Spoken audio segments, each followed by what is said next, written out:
warahmatullahi wabarakatuh. Perkenalkan, nama saya Ahli Hidayah dengan NIM 2530101036 dan rekan saya yaitu Saya Farihatul Aini dengan NIM 2530101044 dan saya Hanum Fatia dengan NIM 2530101023. kami dari kelompok 4 mata kuliah bersama guru yang diampu oleh Dr. Haji Tuan MAG ingin menjelaskan tentang pengetahuan dan pengetahuan dunia. Selamat menyaksikan. Yang pertama ada pengertian pengetahuan, ilmu pengetahuan, dan pengetahuan ilmiah. Pengetahuan merupakan salah satu aspek penting dalam kehidupan manusia karena melalui pengetahuan manusia dapat memahami berbagai fenomena yang terjadi di sekitarnya. Pengetahuan pada dasarnya adalah hasil dari proses mengetahui yang dilakukan oleh manusia melalui pengalaman, pengamatan maupun pembelajaran dalam kehidupan sehari-hari. Pengetahuan berperan sebagai dasar bagi manusia dalam mengambil keputusan serta bertindak dalam menghadapi berbagai situasi dan permasalahan yang ada. Pengetahuan dapat diperoleh melalui berbagai sumber seperti pengalaman pribadi, pendidikan, tradisi maupun informasi dari orang lain. Proses terbentuknya pengetahuan biasanya dimulai dari adanya rangsangan yang diterima oleh panca indera manusia. Rangsangan tersebut kemudian diproses oleh otak sehingga menghasilkan suatu pemahaman mengenai objek atau penerimaan tertentu. Oleh karena itu, pengetahuan tidak selalu diperoleh melalui proses ilmiah dan seringkali bersifat subjektif karena dipengaruhi oleh pengalaman dan berpikir masing-masing individu. Menurut Swedarjo, pengetahuan merupakan hasil dari proses mengetahui yang terjadi setelah seseorang melakukan penginderaan terhadap suatu objek tertentu. Pengetahuan tersebut dapat terjadi melalui panca indera manusia seperti penglihatan, pendengaran, penciuman, rasa, dan peraba.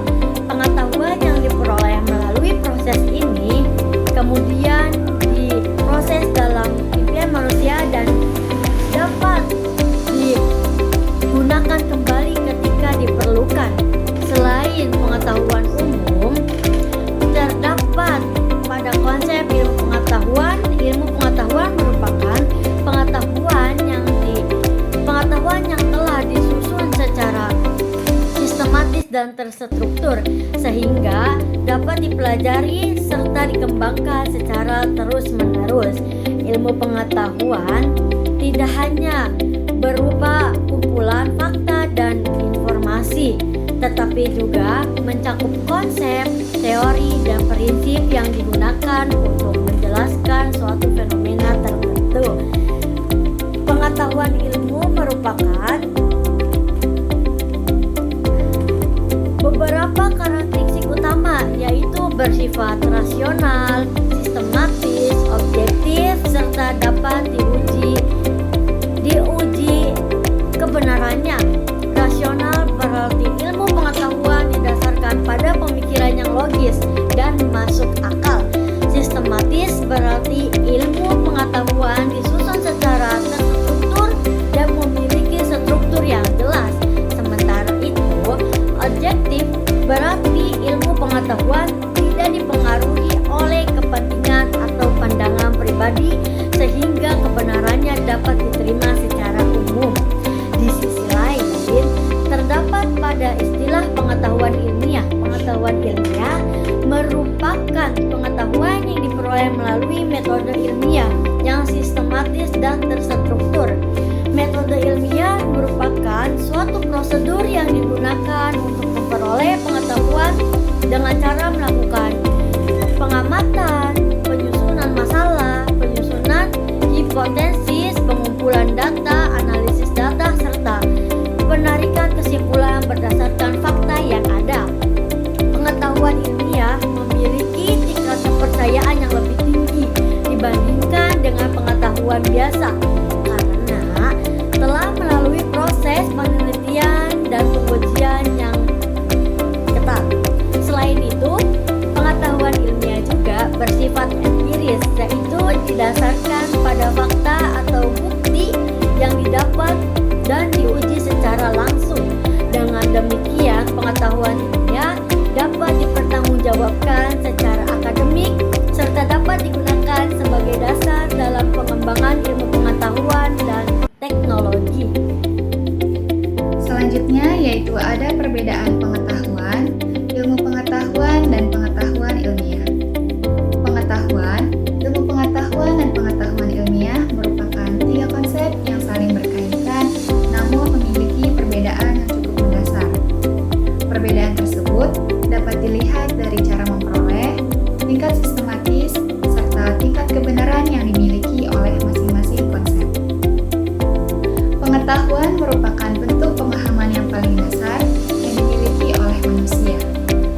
Pengetahuan dapat diperoleh dari pengalaman sehari-hari, kebiasaan, tradisi, maupun informasi dari orang lain. Pengetahuan seringkali diperoleh secara spontan, tanpa melalui proses penelitian atau pengujian yang sistematis. Sebagai contoh, seseorang mungkin mengetahui bahwa api itu bersifat panas, entah karena pernah menyentuhnya atau melihat orang lain yang terkena api. Pengetahuan tersebut diperoleh dari pengalaman langsung, namun belum tentu dijelaskan secara ilmiah mengenai proses pembakaran atau sifat panas dari api tersebut. Berbeda dengan pengetahuan biasa, ilmu pengetahuan merupakan pengetahuan yang telah melalui proses pengkajian secara sistematis dan menggunakan metode tertentu dalam proses pengembangannya. Ilmu pengetahuan biasanya disusun dalam bentuk teori, konsep, maupun prinsip yang dapat menjelaskan suatu fenomena secara lebih mendalam. Ilmu pengetahuan juga memiliki tujuan untuk menemukan kebenaran yang bersifat umum dan dapat diterapkan dalam berbagai situasi. Oleh karena itu, ilmu pengetahuan biasanya dipelajari dalam lingkungan akademik, seperti sekolah maupun perguruan tinggi. Sementara itu, pengetahuan ilmiah merupakan bagian dari ilmu pengetahuan yang diperoleh melalui metode ilmiah yang ketat. Pengetahuan ilmiah memiliki ciri-ciri seperti objektif, rasional, sistematis, serta dapat diuji kebenarannya melalui penelitian atau eksperimen. Selain itu, pengetahuan ilmiah juga bersifat terbuka terhadap kritik dan pengujian ulang. Artinya, suatu teori atau konsep ilmiah dapat diperbaiki atau bahkan digantikan apabila ditemukan bukti baru yang lebih kuat. Hal ini menunjukkan bahwa pengetahuan ilmiah selalu berkembang seiring dengan kemajuan penelitian dan perkembangan teknologi. Dengan demikian, dapat disimpulkan bahwa pengetahuan merupakan dasar bagi terbentuknya ilmu pengetahuan. Ilmu pengetahuan kemudian berkembang menjadi pengetahuan ilmiah ketika telah melalui proses penelitian dan pengujian menggunakan metode ilmiah yang sistematis. Proses terbentuknya pengetahuan hingga menjadi ilmu pengetahuan ilmiah itu dimulai dari hal yang paling sederhana, yaitu pengalaman manusia dalam kehidupan sehari-hari. Manusia mempunyai rasa ingin tahu. Dari rasa ingin tahu tersebut, manusia mulai melakukan pengamatan terhadap suatu peristiwa atau objek. Hasil dari pengamatan ini kemudian membentuk menjadi pengetahuan awal. Namun, pengetahuan awal ini belum tentu tersusun secara sistematis.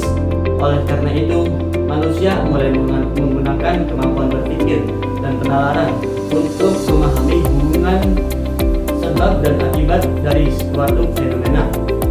Dan pada tahap ini, pengetahuan mulai berkembang menjadi lebih terstruktur.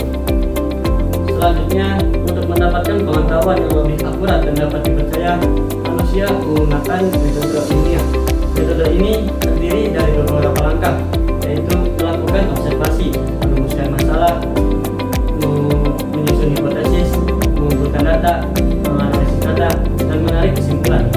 Melalui proses tersebut, pengetahuan tidak hanya berdasarkan pengalaman, tetapi juga telah diuji kebenaran penilaiannya secara objektif dan sistematis. Jika hasil penelitian tersebut dapat dibuktikan dan diuji ulang oleh orang lain dengan hasil yang sama, maka pengetahuan tersebut dapat dikategorikan sebagai pengetahuan ilmiah. Dengan demikian dapat dipahami bahwasanya ilmu pengetahuan ilmiah itu terjadi melalui proses yang panjang, berawal dari pengalaman, kemudian dipikirkan secara logis dan diuji melalui metode ilmiah. Mungkin cukup sekian dari kami, kurang lebihnya mohon maaf. Wabillahi taufiq wal hidayah. Wassalamualaikum warahmatullahi wabarakatuh.